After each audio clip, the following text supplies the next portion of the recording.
Alice in Wonderland, Chapter 4, Part 2. She waited for some time without hearing anything more.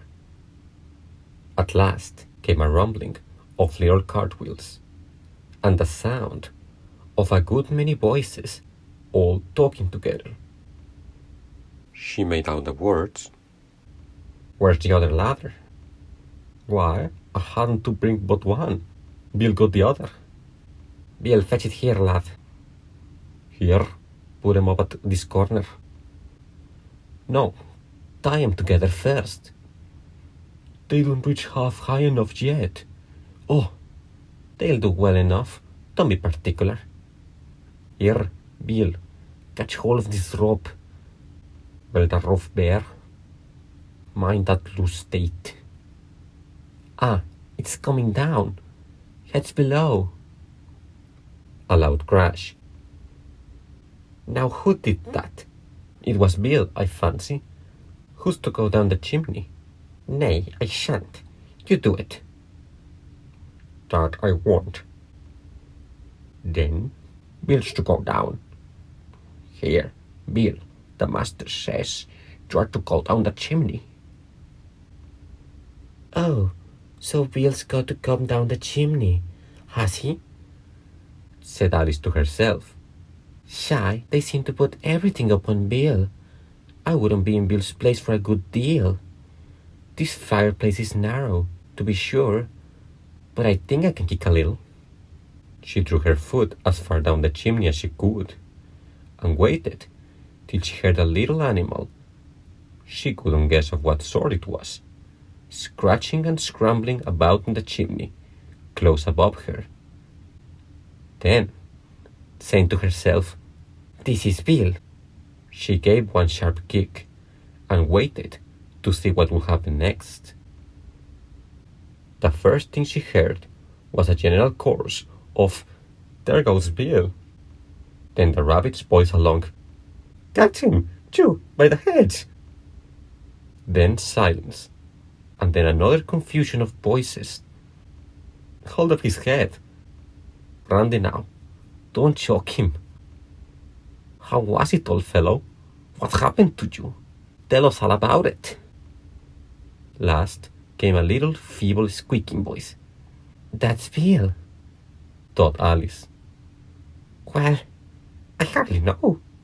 No more, thank you. I'm better now, but I'm a deal too flustered to tell you. All I know is something came at me like a jack-in-the-box, and it goes like a skyrocket." "So you did, old fellow," said the others. "We must burn the house down," said the rabbit's voice, and Alice called out as loud as she could, "If you do, I'll set Dinah at you." There was a dead silence instantly, and Alice thought to herself, "I wonder what they'll do next. If they had any sense, they'd take the roof off." After a minute or two, they began moving about again, and Alice heard the rabbit say, "A barrowful will do, to begin with."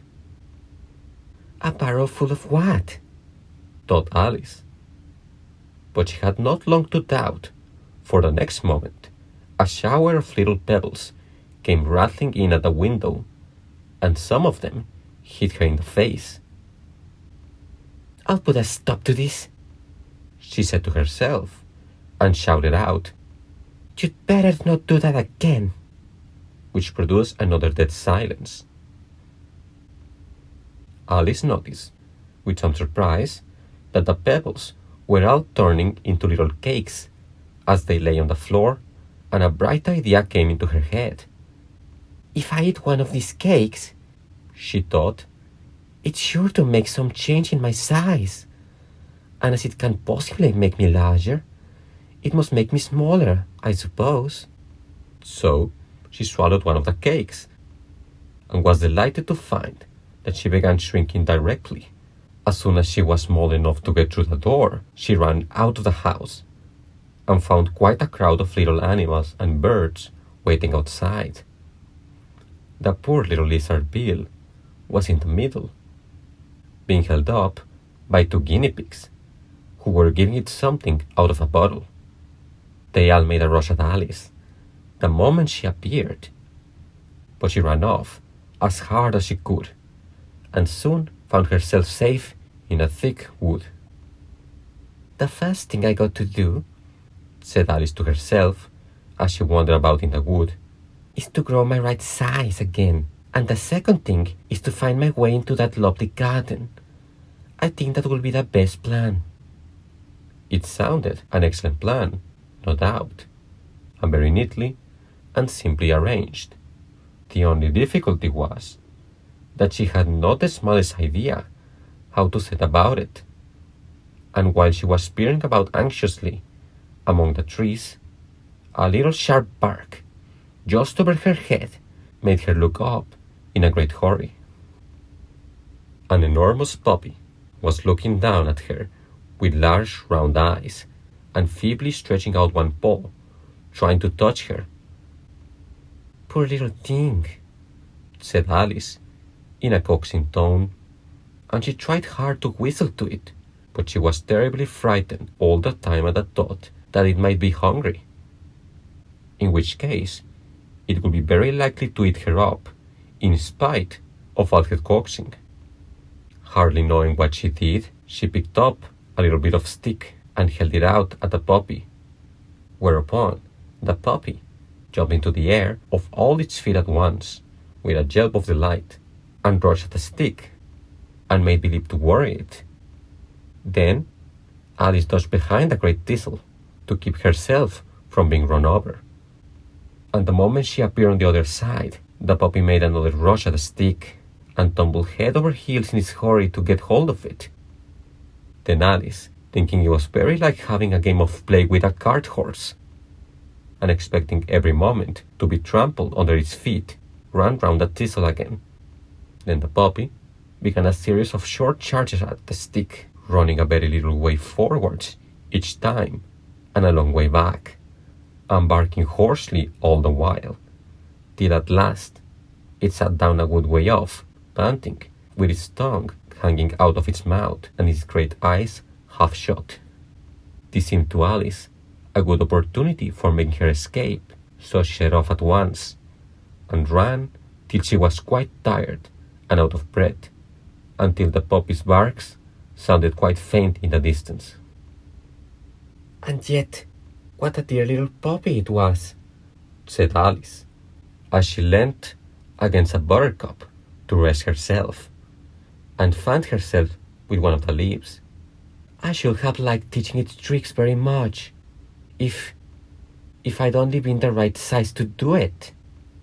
Oh dear, I'd nearly forgotten that I got to grow up again. Let me see, how is it to be managed? I suppose I ought to eat or drink something or other, but the great question is, what?" The great question certainly was what. Alice looked all round her, at the flowers and the blades of grass, but she did not see anything that looked like the right thing to eat or drink under the circumstances.